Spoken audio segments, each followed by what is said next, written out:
Hello students and all the viewers, I am Mohammad रफ़ात Khan and you are watching my YouTube channel। आज का जो हमारा topic है वो हमारा जो चैप्टर चल रहा है ऑलरेडी रे ऑप्टिक्स या ज्योमेट्रिकल ऑप्टिक्स, उसका हमारा आज का लेक्चर और लेक्चर का जो हमारा टॉपिक है आज का दैट इज़ सिंपल माइक्रोस्कोप। ठीक है, अच्छा सिंपल माइक्रोस्कोप कह लो या मैग्नीफाइंग गिलास कह लो, बात एक ही है। ठीक है, अच्छा माइक्रोस्कोप की अगर हम बात करें, भले वो सिंपल माइक्रोस्कोप हो, भले वो कंपाउंड माइक्रोस्कोप हो, माइक्रोस्कोप्स का जो काम होता है वो क्या होता है? माइक्रोस्कोप एक ऐसा इंस्ट्रूमेंट होता है हमारे पास जिसका काम होता है स्मॉल ऑब्जेक्ट्स को मैग्नीफाई करके दिखाना। मतलब जो छोटे ऑब्जेक्ट्स होते हैं उनको मैग्नीफाई करके दिखाना, ये जो काम होता है ये किसका होता है? माइक्रोस्कोप का काम होता है। अच्छा, अब हमारे पास दो किस्म की माइक्रोस्कोप्स होती हैं। एक होती है सिंपल माइक्रोस्कोप, जो आज के लेक्चर में हम लोग डिस्कस करने जा रहे हैं, पूरी डिटेल में डेरिवेशन करेंगे, फॉर्मूला ड्राइव करेंगे।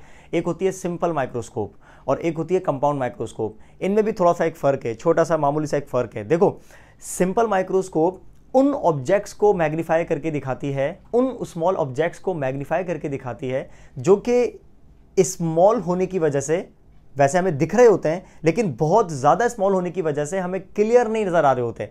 ठीक है, तो इस कंडीशन में आप जो माइक्रोस्कोप यूज करते हैं उसको हम कहते हैं सिंपल माइक्रोस्कोप। मतलब ये सादा सा एक माइक्रोस्कोप है, इसमें कोई लंबी चौड़ी कहानियां नहीं है। मतलब इसमें सिर्फ और सिर्फ एक ही कॉन्वेक्स लेंस होता है, बस और कुछ नहीं होता। ठीक है, तो ऐसे ऑब्जेक्ट्स जो कि हम देख पा रहे होते हैं, हमें दिख रहे होते हैं, लेकिन बहुत स्मॉल होने की वजह से हमें क्लियर नजर नहीं आ रहे होते। हम चाहते हैं कि वो हमें बड़े होकर नजर आए, मैग्नीफाई होकर नजर आए, तो इसके लिए हम जो इंस्ट्रूमेंट यूज करते हैं वो होता है सिंपल माइक्रोस्कोप या मैग्नीफाइंग ग्लास। फिर कंपाउंड माइक्रोस्कोप। कंपाउंड माइक्रोस्कोप हमारे पास एक ऐसा माइक्रोस्कोप होता है, एक ऐसा इंस्ट्रूमेंट होता है जिसका काम उन ऑब्जेक्ट्स को मैग्नीफाई करना होता है जो इतने ज्यादा स्मॉल होते हैं कि स्मॉल होने की वजह से हमें दिखते तक नहीं है। जैसे हमारे पास जर्म्स हो गए, बैक्टीरियाज हो गए, है ना। मतलब ये इतने स्मॉल होते हैं कि आपको आपकी डायरेक्ट नेकेड आई से कभी भी ये दिखते नहीं है। तो हम क्या करते हैं, इन स्मॉल ऑब्जेक्ट्स को मैग्नीफाई करने के लिए हम यूज करते हैं कंपाउंड माइक्रोस्कोप का।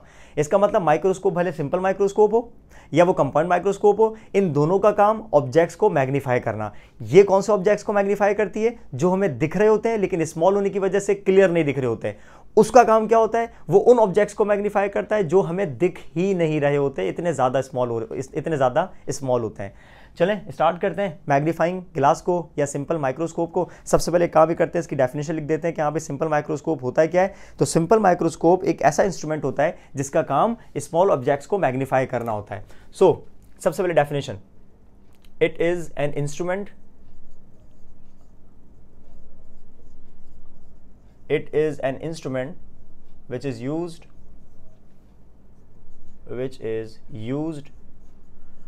to magnify small objects। ठीक है, ये आ गया हमारे पास इसकी definition. It is an instrument which is used to magnify small objects. अच्छा, फिर सवाल पैदा ये होता है जब भी हम सिंपल माइक्रोस्कोप पढ़ते हैं और फिर हम जब कंपाउंड माइक्रोस्कोप पढ़ते हैं तो उसकी कंस्ट्रक्शन लाजमी देखते हैं। कंस्ट्रक्शन का मतलब ये होता है कि आप उसके इसेंशियल पार्ट्स बताएं कि मतलब ये जो इंस्ट्रूमेंट होता है ये किन पार्ट्स पे या किन ऑब्जेक्ट्स पे वर्क करता है। तो याद रखिएगा, सिंपल माइक्रोस्कोप के अंदर सिर्फ और सिर्फ हमारे पास एक कॉन्वेक्स लेंस होता है, बस। तो मैं ये लिख देता हूँ कि simple microscope consist of a biconvex lens. बस इसके अंदर एक ही लेंस होता है, वो भी कौन सा वाला होता है? Convex lens. और कॉन्वेक्स लेंस कौन सा वाला? बाय कॉन्वेक्स लेंस होता है, बस। लेकिन जब हम कंपाउंड माइक्रोस्कोप की बात करते हैं उसकी कंस्ट्रक्शन डिफरेंट है। उसकी कंस्ट्रक्शन के अंदर एक कॉन्वेक्स लेंस नहीं आता, उसकी कंस्ट्रक्शन में दो कॉन्वेक्स लेंसेज आते हैं। ठीक है, तो क्योंकि हमें उसकी मैग्निफिकेशन ज्यादा चाहिए होती है, क्योंकि वो उन इस ऑब्जेक्ट्स को मैग्नीफाई कर रहा होता है जो कि जिनको हम देख ही नहीं पा रहे होते, तो हमें मैग्निफिकेशन ज्यादा चाहने के लिए हम क्या करते हैं, वहां पर दो कॉन्वेक्स लेंसेज यूज कर रहे होते हैं। ठीक है, जबकि यहां पर क्योंकि ये सिंपल माइक्रोस्कोप है, इसके नाम में आ रहा है कि सिंपल सी सादी सी एक माइक्रोस्कोप है, तो यहां पर इसके अंदर सिर्फ और सिर्फ एक कॉन्वेक्स लेंस यूज किया जाता है। तो मैं यहां पर लिख देता हूं, it consist of a biconvex lens. ठीक है, फिर इसका हमारे पास आ जाता है वर्किंग, कि यार ये जो देखो, हर इंस्ट्रूमेंट का, हर डिवाइस का अपना एक वर्किंग प्रिंसिपल होता है। जैसे हमारे पास, मैं आपको याद दिलाऊं, ट्रांसफार्मर है। ट्रांसफॉर्मर का काम होता है, फिजिक्स में हम पढ़ते हैं, हमारा चैप्टर आएगा तो उसके अंदर मैं आपको पढ़ाऊंगा। हमारा चैप्टर इंटर का वो भी चल रहा है, ठीक है ना, इंटर के स्टूडेंट्स अगर देख रहे हैं तो ट्रांसफॉर्मर का काम होता है कि वो वोल्टेजेस को या तो इंक्रीज कर देता है या वोल्टेजेस को डिक्रीज कर देता है। वोल्टेजेस को बढ़ाने का काम, कम करने का काम ट्रांसफॉर्मर करता है, और ये किसी ना किसी फिजिक्स के प्रिंसिपल के ऊपर काम कर रहा है। और फिजिक्स का वो प्रिंसिपल जो हमारे पास वो खिलाता है म्यूचुअल इंडक्शन, है ना। इसी तरीके से अगर हम बात करें, लेट सपोज एसी जनरेटर है, जनरेटर क्या करता है, मैकेनिकल एनर्जी को इलेक्ट्रिकल एनर्जी में कन्वर्ट करता है ना। अच्छा, कन्वर्ट तो कर रहा है, डिवाइस तो है, लेकिन ये फिजिक्स के कौन से वाले टॉपिक पर बेस करती है, इसको हम कहते हैं वर्किंग प्रिंसिपल। मतलब इस डिवाइस का वर्किंग प्रिंसिपल है क्या, मतलब ये किस बेस पर, फिजिक्स के किस टॉपिक पर बेस करती है। तो जनरेटर का जो प्रिंसिपल होता है वो Faraday's law of electromagnetic induction होता है। मैंने ये वीडियो अपलोड की है कि जब भी किसी कॉइल का फ्लक्स चेंज होता है तो उसमें ईएमएफ इंड्यूस हो जाता है। खैर ये आपके काम की नहीं है, फर्स्ट ईयर के स्टूडेंट्स की फिलहाल अभी काम की नहीं है। इसी तरीके से ये भी एक इंस्ट्रूमेंट है, ये भी एक मतलब काम कर रहा है, एक वर्क करके आपको दे रहा है, स्मॉल ऑब्जेक्ट्स को मैग्नीफाई करके दिखा रहा होता है, तो इसका भी तो कोई ना कोई वर्किंग प्रिंसिपल होगा ना। यानी कि फिजिक्स का कोई ना कोई ऐसा टॉपिक जो आपने इस चैप्टर में पढ़ा हुआ हो, उस टॉपिक को आप अप्लाई करके और ये आप इंस्ट्रूमेंट बना देते हैं, मतलब इस इंस्ट्रूमेंट का भी एक वर्किंग प्रिंसिपल होगा। तो इसका वर्किंग प्रिंसिपल मैं आपको याद दिलाता हूं। देखिए हम लोगों ने एक बात पढ़ी थी कि अगर आपके पास कोई भी एक कॉन्वेक्स लेंस हो, ये रहा कॉन्वेक्स लेंस, ठीक है, ये रही इसका फोकल पॉइंट। अच्छा, हमने एक बात पढ़ी थी कि अगर हम किसी भी ऑब्जेक्ट को फोकल पॉइंट और लेंस के बीच में रखें, ये ऑब्जेक्ट है ओ, ये वीडियो में अपलोड कर चुका हूं। इस वीडियो का नाम क्या था, image formation by a convex lens. मतलब वैसे लेंसेज को डिस्कस किया था, लेकिन उसमें पर्टिकुलरली कॉन्वेक्स लेंस को डिस्कस किया था। इमेज फॉर्मेशन बाय लेंसेज वाली वीडियो देख लीजिएगा, वहां पर आपको बात समझ आ जाएगी। वहां डिटेल में समझाइए बाकायदा रे डायग्राम के जरिए। अभी मैं यहाँ पर रे डायग्राम नहीं बना रहा, बस आपको एक बात समझा रहा हूं। तो ऑब्जेक्ट को अगर हम फोकल पॉइंट और लेंस के दरमियान कहीं रखें, कहीं पर भी रखें, तो ये लेंस इसके इमेज को एक तो वर्चुअल बनाता है और मैग्नीफाई बनाता है। मतलब this is object and this is its image.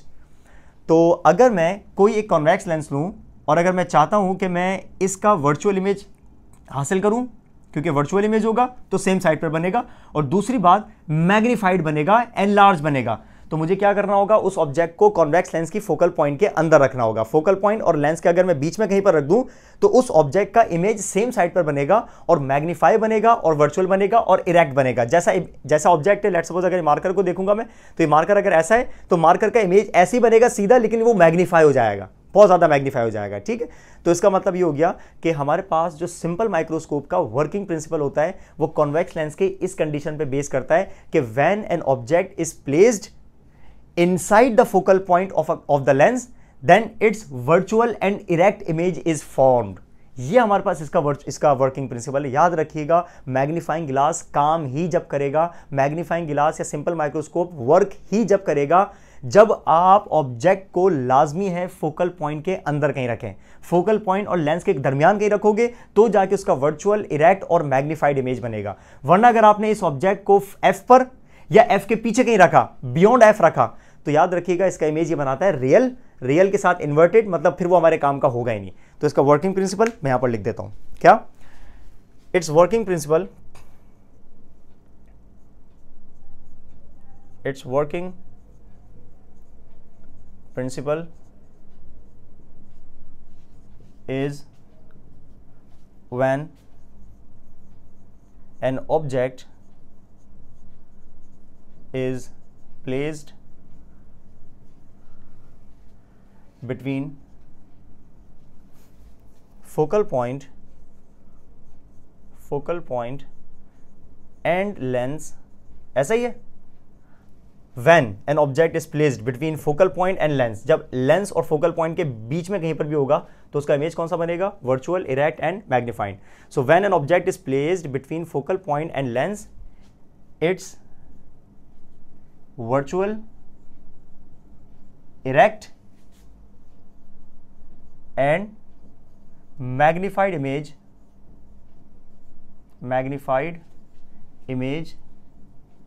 is formed। ठीक है, यह आ गया इसका वर्किंग प्रिंसिपल। तो अभी तक हमने कितने पॉइंट्स लिखे, अभी तक हम लोगों ने 3 पॉइंट्स लिखे। सबसे पहले पॉइंट में हमने इसकी डेफिनेशन लिखी कि ये होता क्या है। सेकंड पॉइंट में हमने ये लिखा कंस्ट्रक्शन का मतलब इसमें होता क्या है, मतलब क्या पार्ट्स यूज कर रहे होते हैं, तो पता चला कुछ भी नहीं है, सिंपल सी चीज है, it consist of a biconvex lens, एक ही लेंस होता है बस, बाय कॉन्वेक्स लेंस। इसको लेने के बाद अब हम करें क्या, तो करना क्या होगा कि आपने ऑब्जेक्ट को जो है वो हमेशा फोकल पॉइंट और लेंस के बीच में कहीं रखोगे, तो इस ऑब्जेक्ट का जो है वो वर्चुअल, इरेक्ट और मैग्नीफाइड इमेज बन जाएगा। ये इसका वर्किंग प्रिंसिपल है। ठीक है, आगे चलते हैं।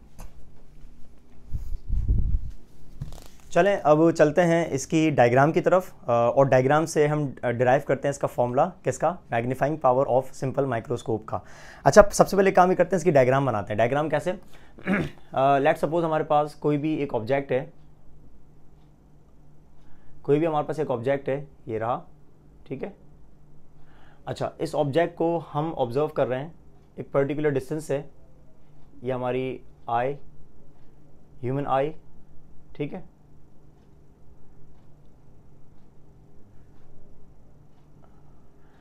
ठीक है जनाब, ये हमारी ह्यूमन आई, और हम इस ऑब्जेक्ट को ऑब्जर्व कर रहे हैं।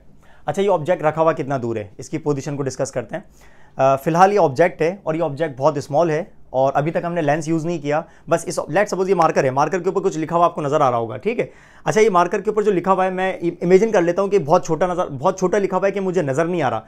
तो अगर मैं इसको अपने डायरेक्ट आई से देखूंगा तो ये क्योंकि इतना छोटा है कि मुझे सही तरह नज़र नहीं आ रहा, ब्लर नज़र आ रहा होगा। अच्छा, फिर मैं इसको अपने पर्टिकुलर एक नियर पॉइंट पर रखूंगा। हमारे ह्यूमन आई से एक पर्टिकुलर एक ऐसा डिस्टेंस होता है जिस डिस्टेंस के ऊपर कोई भी ऑब्जेक्ट सबसे क्लियर और शार्प नजर आता है, उस डिस्टेंस को हम कहते हैं नियर पॉइंट, यानी कि उस पॉइंट को हम कहते हैं नियर पॉइंट, और उस डिस्टेंस को हम कहते हैं least distance of distinct vision.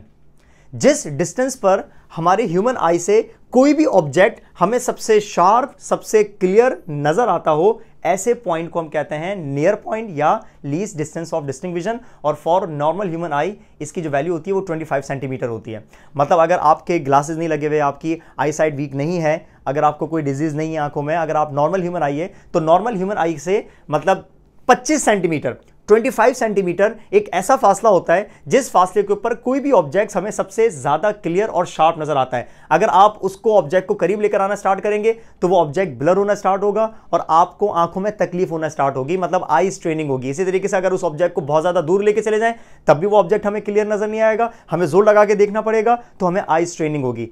तो मतलब एक वाहिद एक ऐसा पॉइंट होता है जिसको हम नियर पॉइंट कहते हैं, जिस डिस्टेंस के ऊपर हमें ऑब्जेक्ट सबसे ज्यादा क्लियर और शार्प नजर आता है, उसको हम रिप्रेजेंट करते हैं डी से। ये देखो मैं इसको रिप्रेजेंट कर देता हूं डी से, या आ गया डी, आई से डी, और इस डी की वैल्यू फॉर नॉर्मल ह्यूमन आई कितनी होती है, 25 सेंटीमीटर होती है। ठीक है, 25 सेंटीमीटर। तो ये हो गया डी। इस डी का मैं आपको यहां पर नाम लिखवा देता हूं, इस डी को हम कहते हैं least distance of distinct vision. आगे चलते हैं। अब देखो हम अपनी डायरेक्ट आई से इस ऑब्जेक्ट को ऑब्जर्व कर रहे हैं, लेकिन ये ऑब्जेक्ट तो क्योंकि बहुत स्मॉल है, हम तो माइक्रोस्कोप पढ़ रहे हैं, मतलब माइक्रोस्कोप उन ऑब्जेक्ट्स को देखने के लिए काम आता है जो हम अपनी आई से भी देख रहे हो, और इवन अगर डिस्टेंट विजन पे भी रखा हुआ हो, distance least distance of distinct vision पे भी रखा हुआ हो, उसके बावजूद हमें ये नजर नहीं आ रहा होता क्लियर, इतना छोटा होता है ये। फिर हमें यहां पर जरूरत पड़ती है किस चीज की, लेंस की। कौन से वाले लेंस की, बायोकॉन्वेक्स लेंस की, और ये बिहेव कर रहा होता है एज अ सिंपल माइक्रोस्कोप या मैग्नीफाइंग ग्लास। अब हमें करना क्या होगा कि हम जो है इस ऑब्जेक्ट और आई के बीच में एक लेंस लेकर आ जाएंगे, और वो लेंस बिहेव करेगा एज अ सिंपल माइक्रोस्कोप। अब एक काम ही करते हैं, एक और डायग्राम बनाते हैं, देखें। तो ये रहा हमारे पास वो प्रिंसिपल एक्सिस, जिसको हम प्रिंसिपल एक्सिस कहते हैं, और अब हमें चाहिए होगा एक लेंस। ये मैं बना रहा हूं इस बार अब लेंस। ठीक है, ये आ गया लेंस, और ये है कौन सा, कॉन्वेक्स लेंस है। इसको दोबारा से ड्रॉ कर देते हैं। ये हमारे पास एक कॉन्वेक्स लेंस आ गया। ठीक है, और ये कॉन्वेक्स लेंस इस बार जो है वो हमारे ऑब्जेक्ट और हमारे आई के बीच में रखा हुआ होगा। ठीक है, और ये रहा हमारे पास वो ऑब्जेक्ट। इस ऑब्जेक्ट को यहाँ पर ड्रॉ कर देते हैं, जो कि बहुत छोटा है, बहुत स्मॉल है, हमें नजर नहीं आ रहा, जिसके लिए हमने यहाँ पर एक कॉन्वेक्स लेंस यूज किया। और कॉन्वेक्स लेंस की ऑब्वियस सी बात है फोकल पॉइंट कहीं पर यहाँ पर होगी, ये इसका फोकल पॉइंट होगा। तो फोकल पॉइंट के और लेंस के दरमियान जब आप रखेंगे तो इस ऑब्जेक्ट का ये लेंस जो है वो रियल नहीं बनाएगा, बल्कि इसका वर्चुअल इमेज बनाएगा। ठीक है, तो पहले तो अगर हम इसके यहाँ पर रे डायग्राम बनाएं तो ये रेज यहाँ से टॉप से निकलती हैं और डायरेक्टली जाके हिट कर रही है हमारे पास, ऐसे यहाँ पर आ गई। ठीक है, डायरेक्टली। अच्छा, अब यहाँ की अगर हम बात करें तो यहाँ की रेज जो है वो ऐसे हिट कर रही है इसके पोल को, लेंस के पोल को, और हमें पता है कि अगर फोकल पॉइंट के अंदर रखा हो तो इमेज इसका बनता है वर्चुअल। तो इसका मतलब इन लाइट रेस को हम जो है वो पीछे की तरफ एक्सटेंड करते हैं, और जब आप इसको पीछे की तरफ एक्सटेंड करोगे तो आपको जो इमेज है वो यहाँ पर कहीं नजर आएगा। ये यहाँ पर आपको कोई ना कोई इमेज नजर आ जाएगा, और इस इमेज को हम क्या बोलेंगे, ये बनेगा virtual image, virtual image. Okay, ये डी मेरे हाथ से रब हो गया, इसको बना देते हैं, ये D least distance of distinct vision. ठीक है जनाब, तो ये हमारे पास ऑब्जेक्ट रखा हुआ है, ये रहा, ये हमारे पास ऑब्जेक्ट रखा हुआ है और ये हमारे पास इमेज रखा हुआ है। अब एक काम ही करते हैं, क्योंकि हमारे पास ऑब्जेक्ट भी आ गया, अपना उसका इमेज का एरो भी आ गया, तो हम एक काम ही करते हैं कि यहाँ पर इनको लेबलिंग कर देते हैं। हमारे पास जो ऑब्जेक्ट होगा, आपकी मर्जी, आप इसको लेबलिंग कुछ भी कर सकते हैं, ए बी कर दें तो आप इमेज को ए डैश बी डैश कह दें, आप इसको जो है वो पी क्यू कह दें तो इसको आप क्यू क्यू अपना आर एस कह दें, जो भी कहना चाहें। लेट सपोज मैं यहाँ पर कह देता हूँ कि हमारे पास जो ऑब्जेक्ट है उसको हम कह देते हैं ओ पी, ये इसको हम कह देते हैं ओ और पी। ये जो ऑब्जेक्ट है इसको हमने रिप्रेजेंट किससे किया, ओपी से। मतलब मैं पूरी डेरिवेशन में जहां पर ओपी का जिक्र करूंगा, इसका मतलब वो ऑब्जेक्ट होगा। अच्छा, ये ऑब्जेक्ट है तो जाहिर सी बात है ये भी तो ऑब्जेक्ट ही है ना, ये भी क्या होगा, ये ओपी है, ऑब्जेक्ट।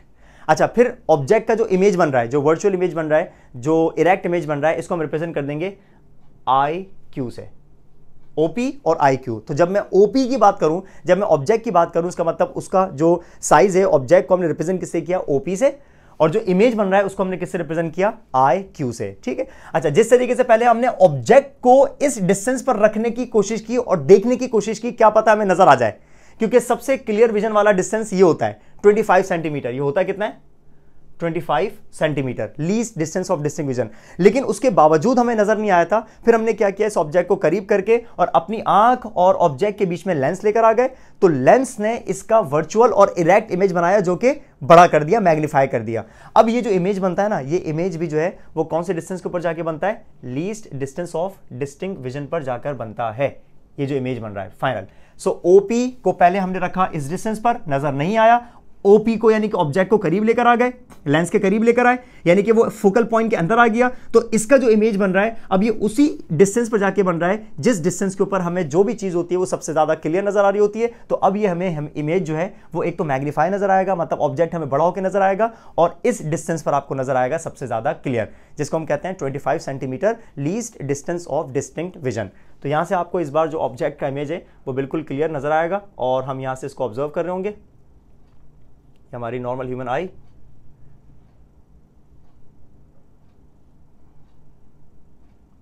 हम यहां से इसको ऑब्जर्व कर रहे होंगे, तो ये आपको इस बार ऑब्जेक्ट बिल्कुल क्लियर और एनलार्ज नजर आ रहा होगा। ठीक है, तो ये हमारे पास ये डायग्राम बनती है डेरिवेशन करने के लिए। सबसे पहले काम ही करता हूं मैं, यहां पर डी की जो है वो डी के बारे में लिख देता हूं। डी है क्या, नियर पॉइंट, या इसको हम कहते हैं least distance of distinct vision. ये हमारे पास डी का जो है वो नाम है। अच्छा, अब चलते हैं इसकी डेरिवेशन की तरफ। जनाब, आपके सामने जो है वो दो डायग्राम्स बनी हुई हैं। एक डायग्राम में हमने विदाउट लेंस यूज किया, चेक करने की, देखने की कोशिश की, नजर नहीं आया, फिर हमने लेंस यूज किया, फिर दोबारा एक डायग्राम बन गई। अब आप नोट करें कि आपको एक राइट एंगल ट्रायंगल इस डायग्राम में भी नजर आ रहा है, और आपको एक राइट एंगल ट्रायंगल इस डायग्राम में भी नजर आ रहा है। ठीक है। अच्छा, इस राइट एंगल ट्रायंगल में जाहिर सी बात है, देखो ये एंगल बन रहा है, इस एंगल को हम कह देते हैं अल्फा। अल्फा, वैसे हम एंगल को किससे रिप्रेजेंट करते हैं, थीटा से, लेकिन यहाँ पर दो एंगल्स बनेंगे तो आपकी मर्जी है, चलो थीटा 1 कह दो, थीटा 2 कह दो, कोई इशू नहीं होगा। ठीक है। अच्छा, लेकिन हमारे कोर्स में, हमारी बुक में जो है वो इस एंगल को अल्फा से रिप्रेजेंट किया है, तो मैंने यहाँ पर अल्फा से रिप्रेजेंट कर दिया। अल्फा क्या है, angle, angle subtended by the object, मतलब ऑब्जेक्ट की वजह से जो एंगल बन रहा है इस डायग्राम में, उस एंगल को हम रिप्रेजेंट कर रहे हैं किससे, अल्फा से। Angle subtended by the object, object वाला जो एंगल होगा उसको हम अल्फा कह रहे हैं। फिर हमारे पास एक एंगल ये वाला भी बन रहा है, ये देखो, ये भी तो राइट एंगल ट्रायंगल बन रहा है। तो राइट एंगल ट्रायंगल के अंदर 90 डिग्री ये रहा, और इस परपेंडिकुलर के ऑपोजिट ये वाला एंगल, और इस वाले एंगल को हम रिप्रेजेंट कर देंगे किससे, बीटा से। ये आ गया बीटा। बीटा वो एंगल है जो कि एंगल सबटेंड कौन कर रहा है, इस बार इमेज कर रहा है। तो beta is the angle subtended by the image, and alpha is the angle subtended by the object. तो इस बात को मैं यहां पर लिख देता हूं। अल्फा क्या है, एंगल सबटेंडेड बाय ऑब्जेक्ट। ठीक है। और बीटा क्या है, बीटा के बारे में यहां पर लिख देता हूं। Beta is equal to, beta क्या है, angle subtended by the image. तो हमारे पास ये दो एंगल्स आ गए यहां पर, एक अल्फा बन रहा है और एक बीटा बन रहा है। राइट एंगल ट्रायंगल दोनों के अंदर मौजूद है, दोनों के अंदर परपेंडिकुलर भी है, दोनों के अंदर बेस भी है, दोनों के अंदर हाइपोटेनियस भी है, लेकिन हाइपोटेनियस का कोई काम नहीं है क्योंकि हाइपोटेनियस इज जस्ट अ रे, ये एक रे है, इसका कोई पर्टिकुलर नेम नहीं है। जैसे हाँ, इस वाले डिस्टेंस का पर्टिकुलर नाम है, वो क्या है, डी। इस वाले डिस्टेंस का यानी कि बेस का पर्टिकुलर नाम है, वो क्या है, ये भी डी है। इस वाले परपेंडिकुलर का पर्टिकुलर नाम है, ये ऑब्जेक्ट के साइज है, ऑब्जेक्ट की हाइट है, इसको हम क्या बोल रहे हैं, ओपी। इस वाले परपेंडिकुलर का पर्टिकुलर नेम है, यानी कि ये साइज ऑफ इमेज है, जिसको हम क्या बोल रहे हैं, आई क्यू। तो इसका मतलब इन 3 साइड्स में से 2 साइड्स काम की हैं और 2 साइड्स काम की नहीं है। आगे चलते हैं, मैग्निफिकेशन की तरफ चलते हैं। तो यहां पर मैं हेडिंग लिख देता हूं, मैग्नीफाइंग पावर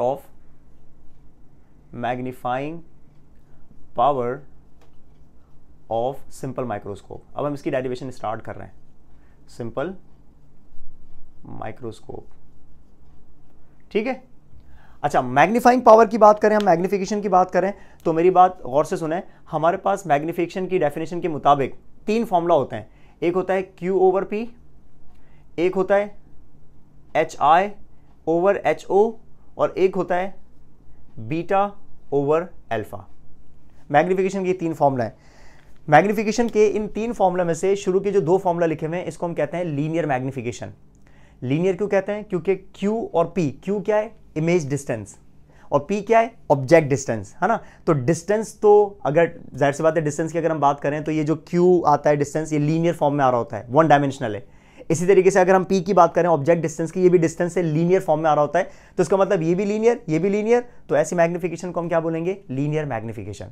इसी तरीके से दूसरा फॉर्मूला क्या होता है मैग्निफिकेशन का, it is the ratio of size of image divided by size of object. Size of image का मतलब क्या होगा, हाइट ऑफ इमेज, इमेज की हाइट कितनी है। तो हाइट भी क्या होती है, लीनियर ही तो होती है, 1 डायमेंशनल होती है।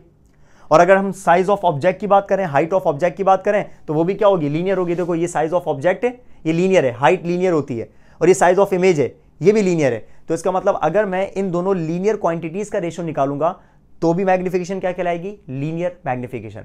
इसका मतलब ये शुरू के जो 2 फॉर्मूला लिखे हुए हैं, ये दोनों के दोनों मैग्निफिकेशन है, और लेकिन कौन सी वाली, लीनियर मैग्निफिकेशन। जबकि ये बीटा है, ये बीटा का मतलब क्या है, एंगल, और ये अल्फा है, और अल्फा का मतलब भी क्या है, एंगल, और एंगल का मतलब होता है एंगुलर डिस्प्लेसमेंट, ऐसा है ना। और एंगुलर डिस्प्लेसमेंट मतलब यहां पर वर्ड आ गया एंगुलर का, एंगल से रिलेटेड इसका मतलब एंगुलर है।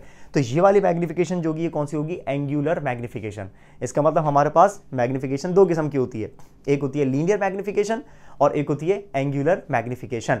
हमारे पास यहां पर किसका काम है भाई, हम यहां पर राइट एंगल ट्रायंगल यहां पर भी बना, इसमें परपेंडिकुलर का ऑपोजिट एंगल अल्फा है, राइट एंगल ट्रायंगल यहां पर भी बन रहा है, इस परपेंडिकुलर का ऑपोजिट एंगल बीटा है। तो इसका मतलब यहां पर हमें जो मैग्निफिकेशन का इन 3 में से फॉर्मूला सेलेक्ट करना है, वो कौन सा वाला, एंगल्स वाला करना है। यानी कि the ratio of angle subtended by the image to the angle subtended by the object, यानी कि हमें β/α वाला मैग्निफिकेशन का फॉर्मूला यहां पर यूज करना है और अपनी डेरिवेशन को स्टार्ट करना है, ठीक है। तो इन पॉइंट्स को लिख लीजिएगा कि there are 3 types of formula और equations to calculate what, magnification of a lens. तो स्टार्ट करते हैं जनाब। मैग्निफिकेशन के सबसे पहले फॉर्मूले से स्टार्ट करते हैं, जो हमने सबसे लास्ट में लिखा था, वहीं से इसको फर्स्ट स्टेप बना लेते हैं। Magnification is the ratio of angle subtended by image to the angle subtended by the object. इसको हम कह देते हैं इक्वेशन नंबर 1। यहां तक बात क्लियर है। अच्छा, अब हमें करना क्या है, हमें अब डेरिवेशन करनी है, और डेरिवेशन के अंदर हमें सबसे पहले बीटा की वैल्यू फाइंड करनी है। तो फिर मैं बीटा की जगह पे इसकी वैल्यू पुट करूंगा, फिर मुझे अल्फा की वैल्यू फाइंड करनी है, फिर मैं अल्फा की जगह पे अल्फा की वैल्यू पुट करूंगा, और उसके बाद हमें फर्दर डेरिवेशन को कंटिन्यू करना है। तो अब सबसे पहले मुझे बीटा की वैल्यू अगर फाइंड करनी हो तो मैं यहां पर स्टार्ट कर देता हूं, लेट सपोज यहां पर आ जाता हूं। पहले बीटा की वैल्यू अगर आपको फाइंड करनी है, या एक काम करते हैं, सीक्वेंस में चलते हैं, पहले अल्फा आता है तो अल्फा की डिस्कस करते हैं। अल्फा की वैल्यू फाइंड करनी है, इसका मतलब मेरे सामने एक राइट एंगल ट्रायंगल मौजूद है। अब मुझे अल्फा यानी कि एंगल, और दूसरी बात राइट एंगल ट्रायंगल के अंदर 3 साइड्स, बेस, परपेंडिकुलर और हाइपोटेनियस। मैंने आपको बताया कि यहां पर हाइपोटेनियस का कोई काम नहीं है, यहां पर काम है परपेंडिकुलर का और बेस का। तो हमारे पास 3 रेशोज होते हैं, एक होता है साइन थीटा, एक होता है कॉस और एक होता है टैन। वो कौन सा रेशो है जिसमें परपेंडिकुलर का और बेस का जिक्र आता हो, तो हमारे जहन में फौरन आता है टेंजेंट थीटा, ऐसा है ना। साइन थीटा हो तो भी हाइपोटेनियस का जिक्र आता है, फजूल है, यूज नहीं कर सकते। कॉस थीटा हो तब भी हाइपोटेनियस का जिक्र आता है, यूज नहीं कर सकते, फजूल है। वाहिद हमारे पास एक फंक्शन है, वाहिद हमारे पास एक जो है वो रेशो है, वो कौन सा आता है, टेंजेंट थीटा, जिसके अंदर परपेंडिकुलर का और बेस का जिक्र आ रहा है। इसका मतलब हम यहां पर यूज करने जा रहे हैं टेन थीटा, और टेन भी कौन सा वाला, टेन थीटा नहीं बल्कि टेन अल्फा। अल्फा ना, क्योंकि हमने यहाँ पर एंगल को तो अल्फा से रिप्रेजेंट किया हुआ है ना, अगर थीटा होता तो हम थीटा से लिख देते हैं। So tan alpha is equal to, हाँ भाई tan, ये तो बहुत बेसिक सी बात है, मैट्रिक क्लास की मैथमेटिक्स से आपको ये रेशियोज पता होने चाहिए। टेंजेंट थीटा किसके बराबर होता है? परपेंडिकुलर अपॉन बेस के। तो यहां पर हमारे पास डायग्राम है, इस वाली डायग्राम में, अल्फा वाली डायग्राम में परपेंडिकुलर कौन है? ओपी। तो इसका मतलब मैं ओपी को डिवाइड कर दूंगा बेस के साथ, और बेस हमारी कौन है? डी। 25 मत लिख देना यहां पर, डी 25 कब लिखोगे? जब न्यूमेरिकल सॉल्व कर रहे होते हैं, ये आ जाएगा डी। ठीक है। अच्छा, अब टेंजेंट थीटा की बात करें for small values of angle, हमारे पास जो tan थीटा की वैल्यू होती है वो ऑलमोस्ट बराबर हो जाती है थीटा के, यानी कि अल्फा के। सुनिएगा मेरी बात, अगर एंगल स्मॉल हो, 1 degree, 2 degrees, 3 degrees, 4 degrees, 5 degrees, 6 degrees, 7 degrees, अगर स्मॉल हो, बहुत ज़्यादा एंगल ना हो, 30 डिग्री, 90 डिग्री, 180 डिग्री, बड़ी वैल्यू हो, नहीं तब की बात नहीं हो रही। अगर हमारे पास एंगल स्मॉल हो, तो अगर एंगल स्मॉल हो तो याद रखिएगा tan अल्फा जो है वो एग्जैक्टली बराबर हो जाता है अल्फा के, यानी कि tan थीटा की वैल्यू थीटा के बराबर हो जाती है। इस बात को मैं यहाँ पर प्रूव करवा देता हूँ आपको, इस बात को मैं यहाँ पर प्रूव करवा देता हूँ। पहले एक काम ही करते हैं कि इक्वेशन बना लेते हैं और फिर मैं आपको इस बात को प्रूव करवा देता हूँ। सबसे पहले एक काम ही करते हैं कि हमने यहाँ पर एक बात लिखी कि अगर स्मॉल एंगल स्मॉल है तो एंगल स्मॉल होने की वजह से कि tan अल्फा की यानी कि tan थीटा की जो वैल्यू होती है वो अप्रॉक्सीमेटली थीटा के बराबर आ जाती है। ये मैं आपको प्रूव करवाता हूँ। पहले काम ही करते हैं, इस वैल्यू को यहाँ पर पुट कर देते हैं। तो देखो tan अल्फा किसके बराबर हो गया? अल्फा के। तो यहां पर मेरे पास सबसे पहले अल्फा का फॉर्मूला आ गया, और अल्फा किसके बराबर? ओपी अपॉन डी के। देखो ये किसके बराबर हो गया? अल्फा के। और इसके साइड पे कौन है? OP over D. इसको हम कह देते हैं इक्वेशन नंबर 2। यहां तक नोट कर लो, फिर आगे चलते हैं और मैं आपको ये प्रूफ करवाता हूं ये कैसे होता है। तो देखें मैंने क्या किया, जल्दी से वो जो पोर्शन था जो यहाँ पर मैंने लिखा था, अभी आपको प्रूफ करवाया था, वो सारी की सारी चीज़ें यहाँ शिफ्ट कर दी। डायग्राम यहाँ बनी हुई थी, यहाँ बना दी मैंने आपके सामने। अब क्योंकि हम क्या करेंगे, सिर्फ इस पोर्शन के अंदर डेरिवेशन करेंगे, ताकि डेरिवेशन एक पूरे पोर्शन में आपको नजर आ जाए अलॉन्ग विद द डायग्राम्स। ठीक है। अच्छा, अब यहाँ तक तो हम बात क्लियर कर चुके हैं कि हाँ भाई अल्फा की वैल्यू किसके बराबर आ गई? ओपी अपॉन डी के। अभी मैंने आपको यहाँ पर क्लियर करके बताई। ये मैं आपको प्रूफ करवा देता हूँ कि अगर स्मॉल एंगल हो तो tan अल्फा यानी कि tan थीटा की वैल्यू थीटा के बराबर कैसे आती है अप्रॉक्सीमेटली। सुने मेरी बात, मैं एक पोर्शन की तरफ एंगल लिख देता हूं, एंगल, और दूसरी तरफ जो है मैं tan थीटा की बात कर लेता हूं। मतलब यहां पर एंगल का मतलब थीटा की वैल्यू। आपको पता है हमने जब सर्कुलर मोशन पढ़ा था, सर्कुलर मोशन में हम लोगों ने एंगुलर डिस्प्लेसमेंट पढ़ा था, मैंने आपको पढ़ाया हुआ है, डिटेल में डिस्कस किया हुआ है। एंगुलर डिस्प्लेसमेंट में हम लोगों ने एक बात प्रूफ की थी कि हमारे पास 1 डिग्री की वैल्यू कितने रेडियंस के बराबर होती है ना। तो वहां पर हमने एक बात सीखी थी कि अगर हमारे पास 1 डिग्री हो तो 1 डिग्री बेसिकली बराबर होता है 0.0174 रेडियन के। 1 डिग्री की वैल्यू एग्जैक्टली बराबर होती है 0.0174 के। अब अगर मैं इसी 1 डिग्री का tan थीटा निकालूं तो आपको पता है आंसर अभी भी यही आएगा, 0.0174। कैलकुलेटर से चेक कर लीजिएगा। इसी तरीके से अगर मैं 2 डिग्री की वैल्यू निकालना चाहूं तो आप क्या करें, इस 2 डिग्री को यानी कि 1 डिग्री वाली को 2 से मल्टीप्लाई करते हैं तो 2 डिग्री की वैल्यू आ जाएगी 0.0348।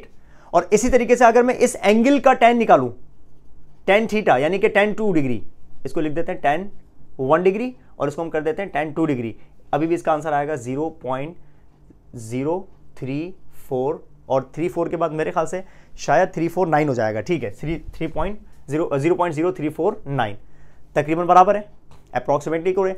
तो जो 2 डिग्री की वैल्यू है एग्जैक्टली tan 2 डिग्री की वैल्यू भी वही है।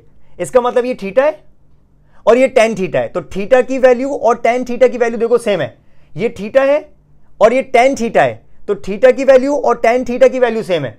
एक और चेक कर लो भले, अगर मैं 3 डिग्री की वैल्यू निकालना चाहूं तो 3 डिग्री का मतलब आप इसी 1 डिग्री वाली की वैल्यू को 3 से मल्टीप्लाई कर दें, 0.0522, ऐसा है।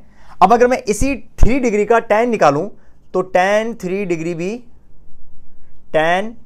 डिग्री भी बराबर आएगा 0.05, अच्छा 52 और 4 के करीब कुछ आंसर आएगा। अब आप नोट करें, है तो इक्वल ना, तकरीबन अप्रॉक्सीमेटली। तो ये रही थीटा की वैल्यू, एंगल की वैल्यू। तो जो एंगल की वैल्यू है वही उसी एंगल के tan की वैल्यू है।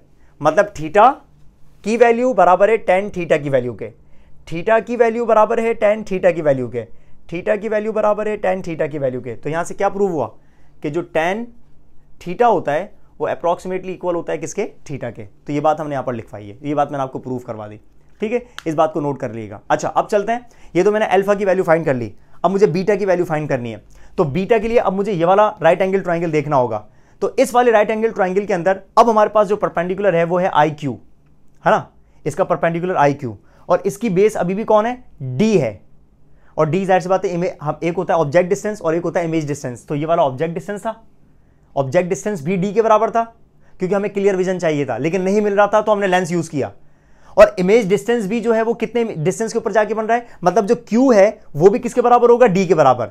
यानी कि जो इमेज बन रहा होगा वो भी हमें 25 सेंटीमीटर दूर नजर आए ताकि सबसे क्लियर नजर आए। ठीक है, तो इसका परपेंडिकुलर इस बार आई क्यू और इसका बेस हमारे पास इस बार वही डी मौजूद है। तो इस बार हम दोबारा से यहां पर फॉर्मूला यूज करने जा रहे हैं, tan बीटा वाला। सो tan बीटा इस बार इस ट्राइंगल की बात कर रहे हैं। तो tan बीटा किसके बराबर है, इसका परपेंडिकुलर आई क्यू को हम डिवाइड कर देंगे इसके बेस के साथ, और बेस कौन है, ये आ गया डी। फिर जनाब वही वाली बात, जैसे tan अल्फा की वैल्यू तकरीबन बराबर थी अल्फा के, तो है तो एंगल ही ना, बीटा हो भले अल्फा हो, तो इसका मतलब इस सिचुएशन यहां पर भी अप्लाई करेंगे कि भाई यहां पर भी वही सिचुएशन है कि tan बीटा की जो वैल्यू है वो स्मॉल एंगल के लिए बराबर होती है किसके, बीटा के। बात तो एक ही है, बीटा भी एंगल है और अल्फा भी एंगल है, तो मतलब यही पॉइंट इस पर भी अप्लाई होगा और इस पर भी अप्लाई होगा। तो अब अगर मैं क्या करूं, tan बीटा की जगह पे बीटा पुट कर दूं तो आपको जो है वैल्यू कुछ ये दिखेगी। ऊपर देखो कौन है, आई क्यू, और अपॉन में कौन है, डी। इसको हम कह देते हैं इक्वेशन नंबर 2 के बाद इक्वेशन नंबर 3। अब देखें हमारे पास अल्फा की वैल्यू भी आ गई, ये देखें सेकंड इक्वेशन में अल्फा की वैल्यू भी आ गई, ये अल्फा की वैल्यू है, और थर्ड इक्वेशन में बीटा की वैल्यू भी आ गई। हमें इन दोनों वैल्यूज को इक्वेशन नंबर 1 में पुट करना है, बीटा की जगह पे बीटा की वैल्यू और अल्फा की जगह पे अल्फा की value. Now let's put the values in equation number 1। करें इक्वेशन नंबर 1 में पुट, अगर आपकी इजाजत हो तो। ठीक है, थैंक यू, आपने इजाजत दे दी मुझे। चलें, put the values of alpha and beta in equation number 1।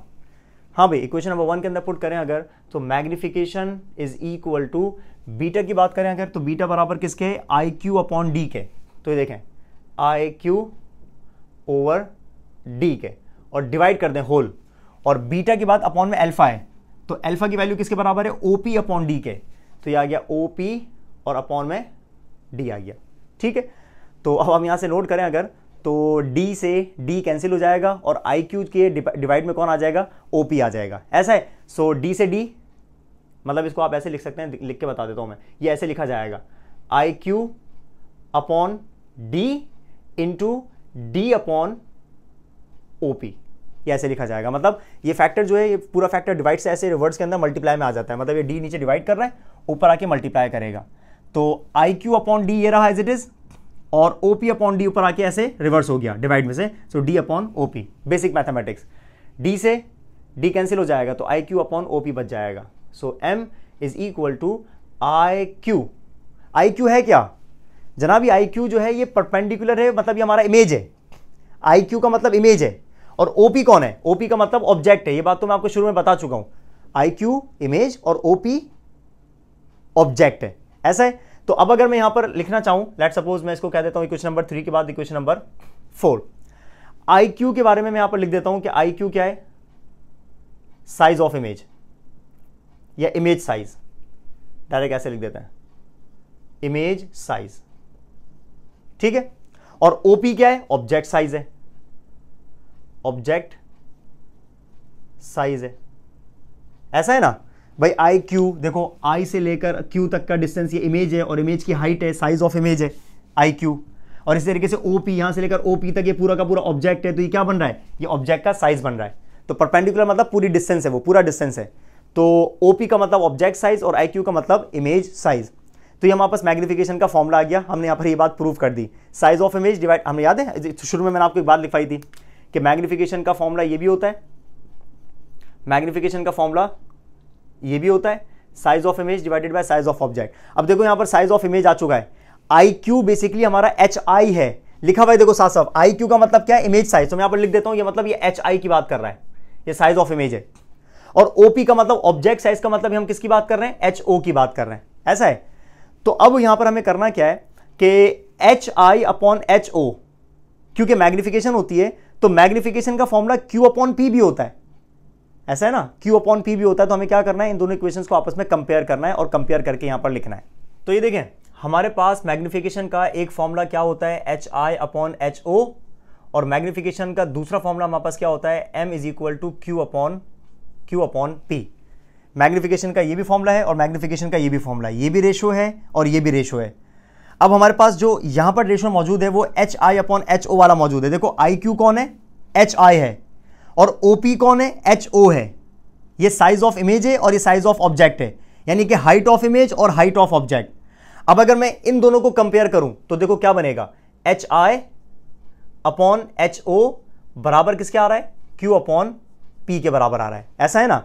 Compare करो, मैग्निफिकेशन का ये फॉर्मूला भी है और मैग्निफिकेशन का ये फॉर्मूला भी है, तो इसका मतलब आप इन दोनों इक्वेशंस को कंपेयर करेंगे तो क्या बनेगा, HI upon HO is equal to Q upon P। और मुझे ये बताएं कि HI अपॉन HO है कौन, है भाई, HI अपॉन HO यहां पर लिख देता हूं मैं, ये है कौन भाई, HI मैंने किसको कहा हुआ है, IQ को कहा हुआ है, ब्रैकेट में लिख देता हूं साथ साथ HIQ, और डिवाइडेड बाय HO कौन है, साइज ऑफ ऑब्जेक्ट यानी कि OP ब्रैकेट में लिख देते हैं इसको।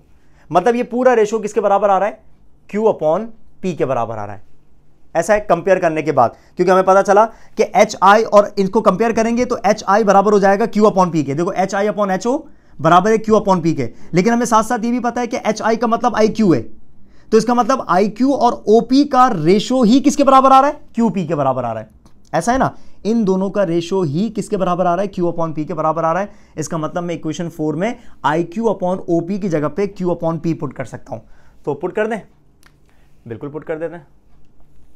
सो इक्वेशन नंबर 4,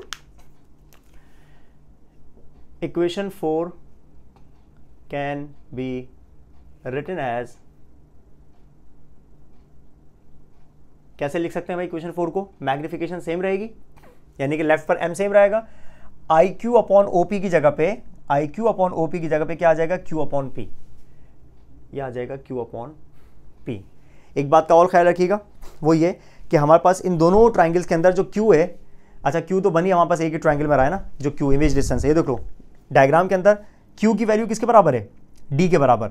इसका मतलब डेरिवेशन में जहां पर Q लिखा हुआ है उसकी जगह पे आप क्या लिख सकते हैं, D लिख सकते हैं। ये देखो Q आ रहा है ना, तो Q बेसिकली ये जो Q है किसके बराबर हो जाएगा, D के, और अपॉन में P रहेगा, ऐसा है। तो अब हम क्या करने जा रहे हैं, बेसिकली वहां पर मैं Q अपॉन P पुट नहीं कर रहा, क्योंकि Q जो है वो है ही D, तो Q अपॉन P किसके बराबर हो जाएगा, D अपॉन P के बराबर हो जाएगा अकॉर्डिंग टू द डायग्राम, ठीक है। इस बात को आप यहां पर लिख सकते हो ऐसे करके कि Q की वैल्यू D के बराबर है, D के बराबर है।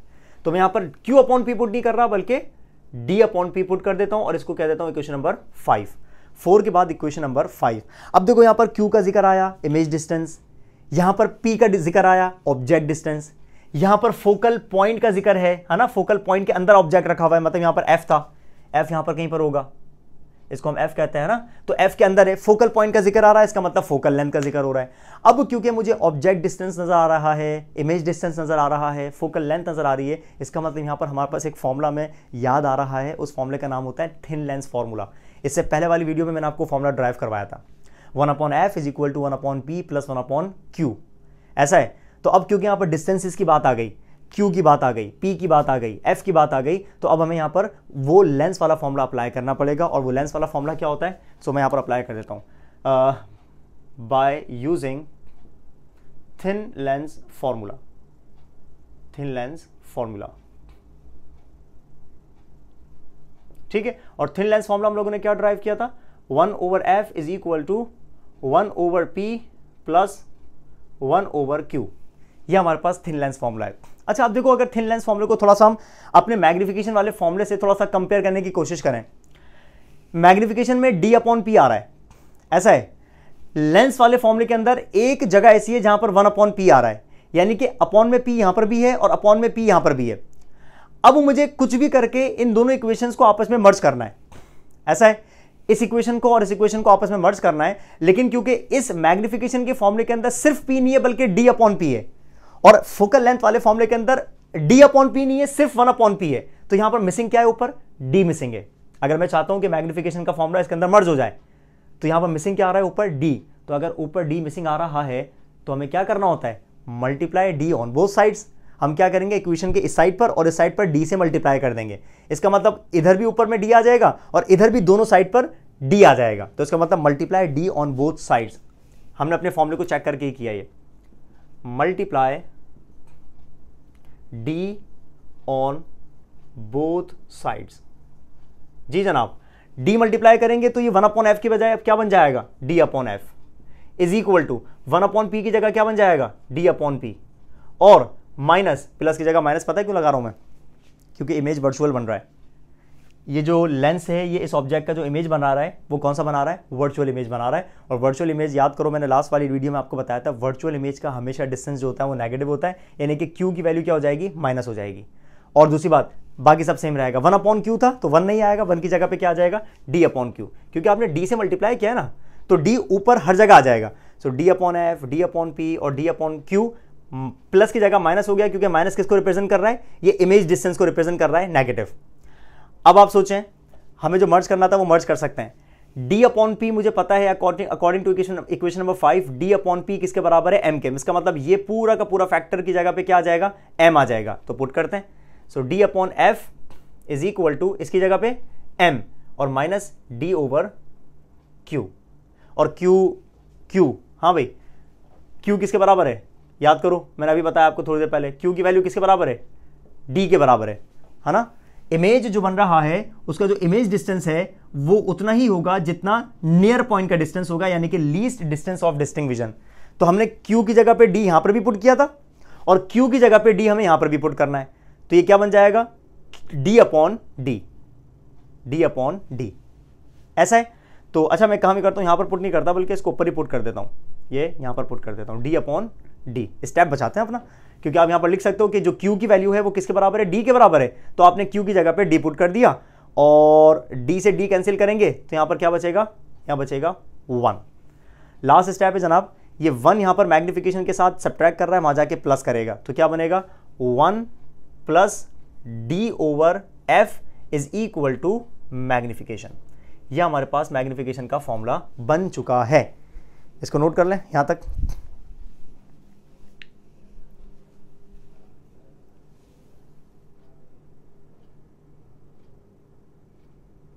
ठीक है, थोड़ा सा यहां कर दिया ताकि आपको नजर आ जाए। अब आप इसके स्क्रीनशॉट ले सकते हैं। तो मैग्निफिकेशन का फॉर्मूला आपके सामने लिखा हुआ है, m is equal to 1 plus d/f। और ये जो मैग्निफिकेशन का फॉर्मूला है ये है सिंपल माइक्रोस्कोप का। अगर आपने सिंपल माइक्रोस्कोप का मैग्नीफाइंग पावर कैलकुलेट करना हो, मैग्निफिकेशन कैलकुलेट करनी हो, तो फॉर्मूला बनता है m is equal to 1 plus d/f। d की वैल्यू हमेशा 25 सेंटीमीटर रहती है, ये मैं आपको बता चुका हूं। तो इसका मतलब d की वैल्यू गिवन नहीं होगी, सिर्फ आपको लेंस की फोकल लेंथ गिवन होगी, बस। लेंस की फोकल लेंथ गिवन हो तो आप मैग्निफिकेशन इजीली फाइंड कर सकते हैं। इसको नोट कर लो। तो उम्मीद करता हूं कि आप लोगों को सिंपल माइक्रोस्कोप यानी कि मैग्नीफाइंग ग्लास बहुत अच्छे से क्लियर हो गया होगा कि मैग्नीफाइंग ग्लास होता क्या है, सिंपल माइक्रोस्कोप होता क्या है, इसका काम क्या होता है, बनता कैसे है, वर्किंग प्रिंसिपल क्या होता है, और सबसे बढ़कर इसकी मैग्नीफाइंग पावर का फॉर्मूला क्या होता है। यानी कि अगर आपने इसकी मैग्निफिकेशन फाइंड करनी हो तो उसका फॉर्मूला क्या होता है। So m for magnification of simple microscope या magnifying power of simple microscope. So m is equal to 1 plus d/f। ये हमने फॉर्मूला ड्राइव किया और बाकायदा कॉन्सेप्चुअली ड्राइव किया, एक एक स्टेप हमें समझ आया। और ये सारे स्टेप्स डिपेंड करते हैं इन दोनों डायग्राम्स पर। मतलब ये डायग्राम आप बनाएंगे, एग्जामिनेशन में लिखेंगे, बनाएंगे तो आप ये डेरिवेशन कर सकते हैं, अदरवाइज इस डायग्राम के बगैर आप ये डेरिवेशन नहीं कर सकते। तो चलें, उम्मीद करता हूँ आपको क्लियर हो गई होगी। नेक्स्ट वीडियो में मिलते हैं। Next video will be on compound microscope. उसमें हम जो है बेसिकली कंपाउंड माइक्रोस्कोप को डिस्कस करेंगे और उसको भी डिटेल में पढ़ेंगे, उसकी डेरिवेशन भी करेंगे, उसका मैग्निफिकेशन का फॉर्मूला भी ड्राइव करेंगे। और फिर कंपाउंड माइक्रोस्कोप के बाद हमारे पास टेलीस्कोप आएगी, टेलीस्कोप को भी डिस्कस करेंगे। ठीक है जनाब, अपना ख्याल रखिएगा। नेक्स्ट वीडियो में मिलते हैं। Thank you.